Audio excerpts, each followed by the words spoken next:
Yo, Dul and Dul, balik lagi di channel gue dan yap, kali ini gue nggak akan ada bosan-bosannya untuk memberitahu kalian seputar musisi-musisi yang kematiannya di umur 27 tahun. Siapa dia? Yap, dia adalah Janis Joplin.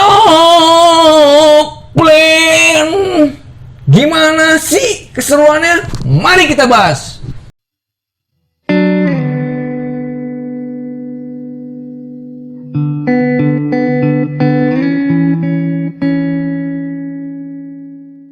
Janis Joplin lahir pada 19 Januari 1943, tepatnya di Port Arthur. Ia tumbuh di lingkungan keluarga kelas menengah yang konservatif. Wow, ternyata dia orang nggak miskin, nggak kaya ya, sederhana bisa dibilang. Namun, masa kecilnya si Janis ini selalu dibully oleh teman-temannya nih, Dul and Dul. Karena apa? Karena tubuhnya yang gemuk dan wajah dipenuhi jerawat. Kenapa dia dibully? Ya mungkin ya orang-orang. Nah nih, gue kasih tahu untuk Dul and Dul subscriber gue. Kita nggak boleh membuli seseorang. Karena apa, Dul and Dul? Karena lu tuh belum tentu sempurna juga. Walaupun lu ngeliat secara fisik di luar tuh orang jelek, emang hati lu pasti baik. Asik, khotbah gue. Nah, Joplin kerap dibully oleh teman-temannya nih di sekolah. Mungkin bisa kita bilang dia insecure. Keadaan tersebut membuatnya sulit ia bergaul. Karena itu tadi, ya iya dia sering dibully sama temennya. Ya iyalah, kasihan kan Dul and Dul. Makanya Dul and Dul tuh jangan suka membully orang, kasihan. Di fase inilah ia mulai mengenal alunan nada blues, dan sastra. Wow, perempuan ini gila juga nih untuk sastranya, dan serta ia bisa menulis puisi juga nih, Dul and Dul. Keren. Gue suka nih sama cewek-cewek kayak gini nih. Asik. Perkenalan dengan dunia seni mendorong dirinya untuk berani melawan dengan keadaan yang tadi dia kan kerap dibully tuh. Udah mau nggak mau, anjrit, bully mulu, gimana caranya gue bisa keluar dari zona ini gitu, Dul and Dul. Ia menggunakan seni sebagai alat pembebasan atas apa yang selama ini ia terima, yaitu bully. Lagi-lagi bully. Ini sering terjadi nih sampai tahun ini di budaya kita juga sering terjadi. Makanya sekali lagi gue ingetin, jangan pernah lu membuli orang ya, Dul and Dul. Sebuah usaha mengalihkan dirinya dari bullying. Nah, ya udah dia menggunakan seni untuk gimana caranya, ya udah biar gua nggak dibully sama orang. Ya udahlah, gua keluarin bakat gua gitu kan. Yang menarik perhatian untuk merubah circle-nya atau lingkungannya, Joplin mewarnai rambutnya. Rambut gua warna apa nih? Asik. Joplin mewarnai rambutnya, mengenakan pakaian layaknya pria hingga tampil di depan publik membawakan 1 atau 2 lagu dengan gitar akustiknya. Menarik. Setamat SMA, Joplin pindah ke kota Texas. Di sana ia belajar seni di University of Texas at Austin. Tapi lagi Joplin kudu mendapati kenyataan pahit. Ia dikatain Dul teman-teman kampusnya karena dandanan yang tidak mencerminkan seorang perempuan. Lah, ini nggak boleh juga nih kayak begini. Terserah lah ya. Ya walaupun kita nggak suka sama seseorang, walaupun kita nggak suka nih sama satu ini orang, misalkan hidungnya pesek, ya masa iya kita ngomong hidungnya pesek, lu jangan hidup lu di dunia. Kasian Dul ya kan. Nggak boleh begitu, nggak boleh. Apalagi dia seorang perempuan, nggak boleh. Bahkan Joplin disebut sebagai pria paling jelek di universitas. Lu bayangin, dia aja seorang perempuan tapi dijuluki seorang pria. Penyiksaan itu membuat Joplin muak dan memilih pindah ke San Francisco untuk merintis jalani hidup yang baru, dan dia menemukan cinta kasih pertamanya. Di sini baru dia nggak nerima bully lagi atau penyiksaan dari teman-temannya tuh. Emang gue benci banget gue kalau ada orang-orang bully gue, asli gue. Gue juga nggak sempurna, Tapi kalau ada orang yang ngebully gue marah juga. Bisa-bisa gue apain ya. Ia menemukan ruang untuk berkembang atau menyalurkan hasrat seninya ya, hasrat lo, awas mikir orang beda-beda. Hasrat seninya dan kelak untuk menjadi bintang yang besar. Oh, dia bermimpi nih. Jadi ceritanya dia bermimpi nih, Dul. Gimana caranya gue untuk menjadi bintang yang besar? Ya udahlah, dia asah tuh bakatnya dia tuh kan. Dia kan udah bisa nulis puisi, pinter sastra, pinter bermain gitar, ya kan? Namun ada salah satu di ruangan itu, Joplin membentuk musikalitasnya bersama band-band lokal macam Jefferson Airplane maupun Grateful Dead. Kalau Dul nggak tahu, nanti ada di sini nih. Oke? Biar Dul juga semakin luas wawasan musiknya. Nah, referensinya bertambah luas mengingat ia melahap banyak jenis musik dari rock, psychedelic. Gokil gak? Psychedelic tuh gokil Dul. Dari nadanya, cara dia tampil, pemikirannya tuh keren menurut gue psychedelic. Seni psychedelic juga banyak Dul. Bisa dengan lukis psychedelic, bisa dengan kata-kata psychedelic, terus cara berpikir psychedelic. Kan psychedelic tuh bukan satu ruang yang dikatakan misalkan, oh ini anak psychedelic, enggak gitu, bukan sebutannya. Psychedelic tuh ruang lingkupnya banyak. Nah, sampai akhirnya dia mendapatkan sebuah kenyamanannya dia, yaitu psychedelic blues. Mantep gak perempuan main blues? Pada 1967, Joplin bersama Big Brother and the Holding Company, oh iya, kalau di Indonesia kita punya The Tillman Brothers, yang menginspirasikan musik dia juga nih. The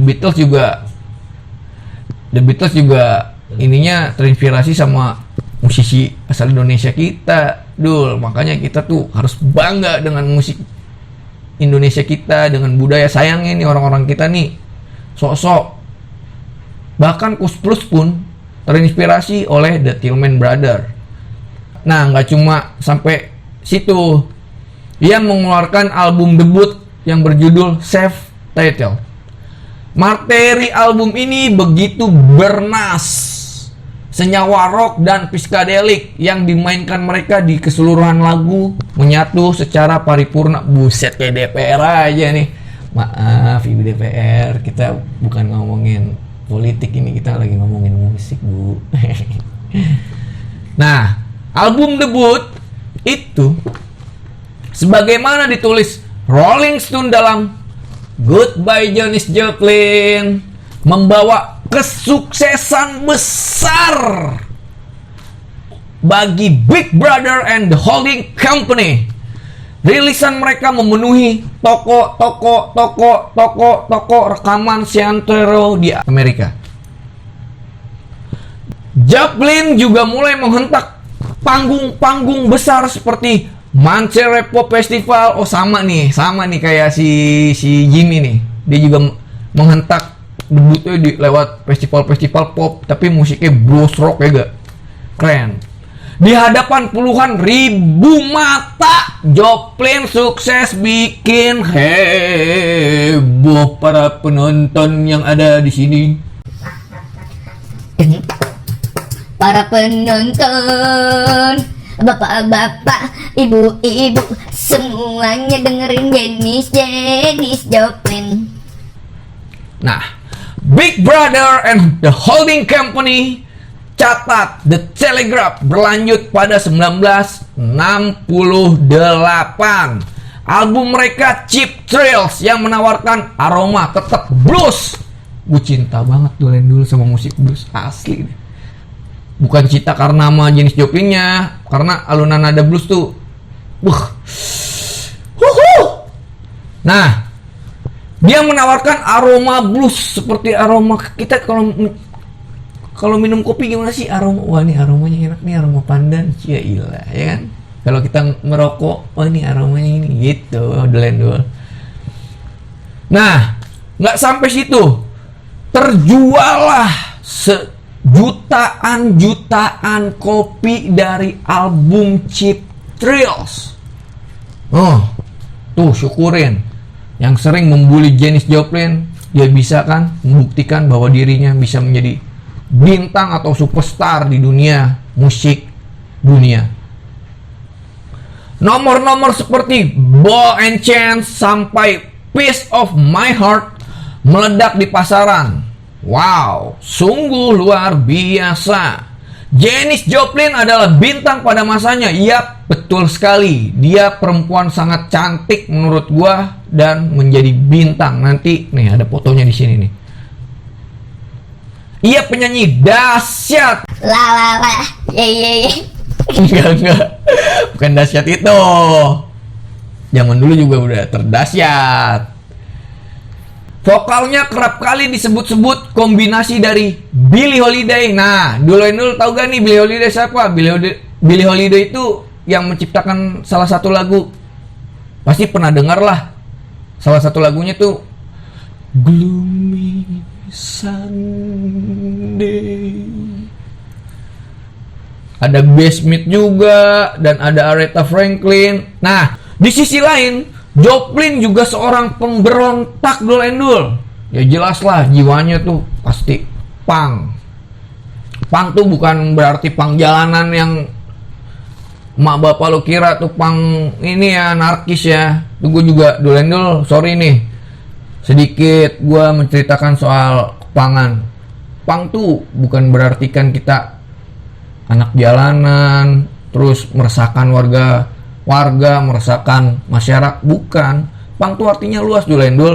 Punk tuh bisa pemikirannya punk. Artinya punk tuh bisa lu tuh liar, pemikiran lu liar. Nah, kemungkinan yang lu sering lihat punk jalanan tuh ya dia emang caranya dia tuh seperti itu. Lu nggak boleh menyalahkan dia. Itu termasuk bullying juga. Lu nggak boleh seperti itu.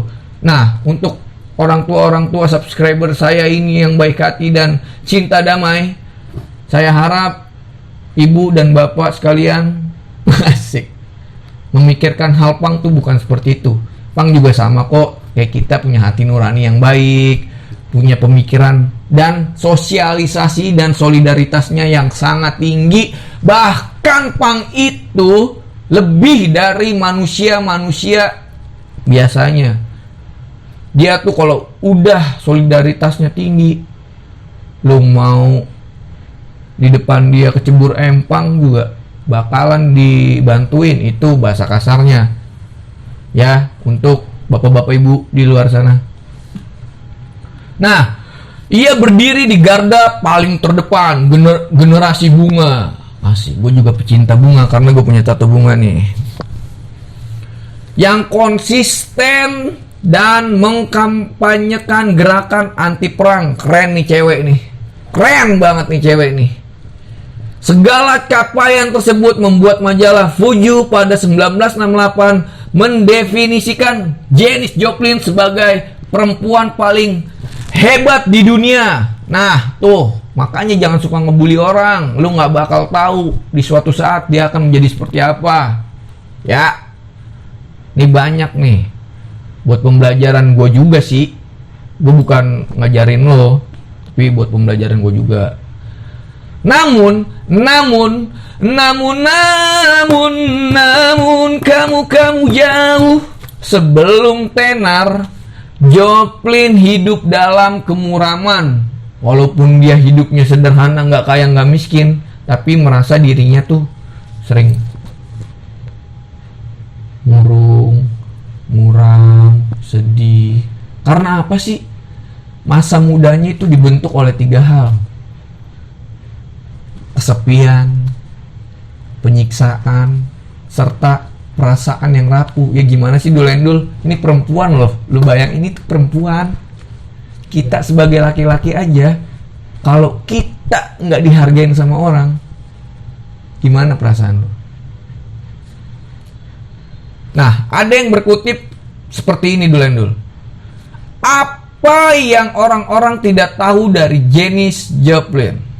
Selain ia perempuan yang sangat cerdas, sensitif, dan hidup untuk semua yang ada di sekitarnya, ia juga hidup untuk kesakitannya sendiri. Ia sangat rapuh. Ujar Petrika seorang janda yang pacarnya Jim Morrison yang udah gue bahas tuh Lendul. Makanya lu lihat ya video nanti ya. Si Jim Morrison tuh yang udah gue nih, seorang karismatik. Pokoknya keren. Seperti ditulis Vanity Fair. Dua kesuksesan tersebut menggerek pamor Janis Joplin menjadi bintang besar dan ikon rock and roll yang baru sederet puji-puji lainnya. Newsweek pada 1969 sama nih, berarti dia Jimi Hendrix tenor, dia juga tenor, menjadikannya sampul majalah dengan tajuk bertuliskan Rebirth of Blues. Sementara kritikus jazz veteran, ya pastilah orang-orang jazz pasti ngeritik musik blues, rock and roll lah. Namanya juga jazz pembebasan. Yang bernama Nat Hentoff menyebut bahwa Joplin adalah penyanyi perempuan kulit putih pertama sejak era Teddy Grace. Nanti ada Teddy Grace di sini. Yang belum tahu harus tahu. Pokoknya subscriber gua dan Dulce and Dulce yang menonton channel gua pasti tahu. Yang menyanyikan blues dengan karakternya sendiri. Keren gak? Keren lah. Kendati telah jadi bintang rock, Janis tak lupa dengan akarnya. Mengutip Vanity Fair, ia rutin mengirimkan surat kepada ibunya menceritakan hal-hal yang ia alami di San Francisco, Amerika Serikat. Dia nulis gini jadi ceritanya. Mam, aku sekarang sudah sukses dan aku udah punya pacar, seorang musisi juga, gitulah Dul, bahasa ininya, bahasa kitanya. Dan betapa padatnya jadwal konser-konser aku serta perkara-perkara remeh lainnya. Dia ngadu sama ibunya, walaupun udah menjadi bintang rock, tetap dia. Namanya juga seorang perempuan, perasaan, ya kan. Dia memiliki hati yang lembut, memiliki hati yang luges, asik luges. Perasaan lah pokoknya. Namun, di balik itu semua, Joplin sebetulnya hanya ingin menegaskan kepada orang tuanya bahwa ia tak salah memiliki musik sebagai jalan hidupnya. Juga gue rasain. Ia ingin orang tuanya mendukung mimpi-mimpinya dan memaafkannya atas kesalahan-kesalahan yang ia pernah buat. Waduh, ini gue banget nih kayak ini. Sama di sini nih. Suatu waktu 25 Juni 1970, Joplin diundang di acara televisi besutan Dick Cave. Mereka ngobrol banyak hal tentang perasaannya menjadi mega bintang sampai soal inspirasinya dalam bermusik hingga akhirnya Cave mencoba bertanya tentang teman-temannya semasa sekolah. Joplin menjawab enteng. Nih, Joplin ngejawab gini. Dulu tuh gue sering dikata-katain sama temen gue, kalau gue tuh gendut, jerawatan, gak pantas lah, inilah itulah. Ketika keluar dari kelas atau kota dan negara, gue akan tertawa. Rasain tuh temen-temen yang udah ngebully dia dari dulu tuh berhasil. Dan Joplin berhasil melakukannya. Iyalah, bener lah. Makanya di atas langit ada langit. Lah itu mah Hotman Paris ya. Sore itu Janis Joplin seharusnya sudah berada di Sunset Sound Studio. Ia punya agenda latihan bersama bandnya yaitu Full Teeth Boogie Band. Namun sampai pukul 6 sore batang hidungnya tak terlihat. Lah kemana nih orang ya? Menurut Durandul dia kemana? Apakah dia seperti Jimi Hendrix yang jalan-jalan mencari obat-obatan? Sang produser Paul Rothschild panik dan meminta manajer band John Cook untuk mencarinya di Landmark Motor Hotel tempat Joplin menginap. Namun lagi, tiba di hotel sekitar pukul 7 malam. melihat mobil Joplin terparkir di halaman depan nih Dul Endul. Masuk dong si Coki. Tunggu, wah ini dia di sini nih, masuk. Pas menuju kamar Joplin, pintu diketuk. Plin, ayo, ini udah jam 6 nih, latihan. Nggak ada jawaban sama sekali Dul Endul. Masih tak ada jawaban, itu sering kali diketok tuh kamar, tok, nggak ada jawaban.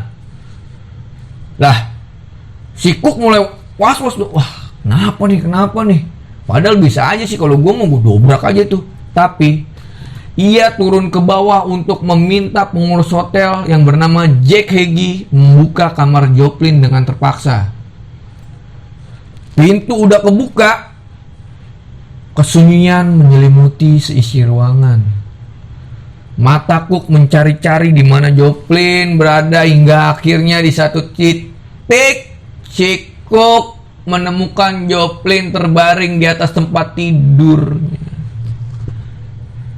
Kenapa sih lu mati? Ini nih, yang bikin sedihnya lagi, bibirnya berdarah lagi. Hidungnya patah. Namun di lengan kirinya banyak bekas suntikan jarum. Gue nggak tahu nih ya, ini konspirasi atau apa ya? Kan kalau si Kurt Cobain dia frustasi lah atas kehidupannya, tapi kalau dia nih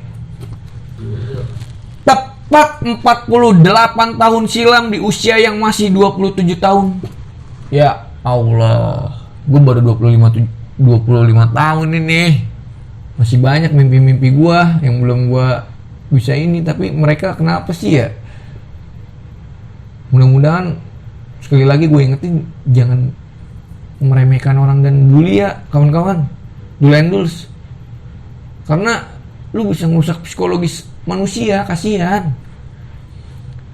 Joplin meninggal akibat katanya nih overdosis. Ia menyusul Jimi Hendrix setelah meregang nyawa 16 hari sebelumnya di usia yang sama. Oh ini nih Dul Endul. Jadi Jimi Hendrix tuh sama Janis Joplin tuh beda 16 hari kematiannya. Kenapa ya? Musisi-musisi dulu kayaknya mereka gampang terkenal tapi banyak tekanan. Nah bedanya kalau zaman sekarang kita susah terkenal, banyak hujatan. Emang nggak, makanya lah kita harus sama-sama saling membangkitkan, mensupport karya-karya semua orang gitu loh. Jangan kita selalu meremehkan segala sesuatu. Nah, ini konspirasi yang lebih fatalnya lagi, katanya di usia yang sama gara-gara tersedak muntahannya sendiri. Tadi dibilang overdosis, sekarang dibilang tersedak muntahannya. Dul Endul pernah kan minum, bukan tersedak sih, apa kecekukan gitu ya, keselak kayak gue juga pernah tuh kayak gitu, tapi alhamdulillahnya nggak sampai merenggang nyawa gue sampai saat ini. Nah Dul Endul, sampai sini dulu untuk pembahasan kematian Janis Joplin, my lovely. Tapi sekarang sudah ada di surga. Semoga dia tenang di sana. Perempuan hebat, perempuan kuat, perempuan smart. Sampai situ dulu pembahasan tentang para musisi, konspirasi, psikopat, horror misteri. Nah, jangan lupa besok ada Jumat Misteri. Dul Endul harus saksikan lagi Jumat Misteri. Itu gua akan membahas soal goib atau santet-santet di Indonesia. Oke Dul Endul, sekian. Kalau ada salah-salah kata, kalau ada kekurangan audio, kekurangan pembahasan yang lebih menarik, tolong komen dengan bijak, kritik kita. Karena apa? Karena kalau Dul Endul mengkritik kita dengan secara bijak, secara baik, dan secara moral, itu kita semakin semangat karena kita di sini punya tim Dulendul. Oke Dulendul, jangan lupa lu selalu like, komen dengan bijak, dan yang terpenting subscribe yang bunyinya dong. Percuma kalau lu subscribe tapi loncengnya nggak dibunyiin, ya buat apa? Ya sih, bunyiin ya loncengnya Dulendul. Tapi yang terpenting lagi Dulendul tuh harus share ke teman-teman kalian Dulendul. Nah, sampai sini dulu pembahasan Janis Joplin yang saya cintai. See ya!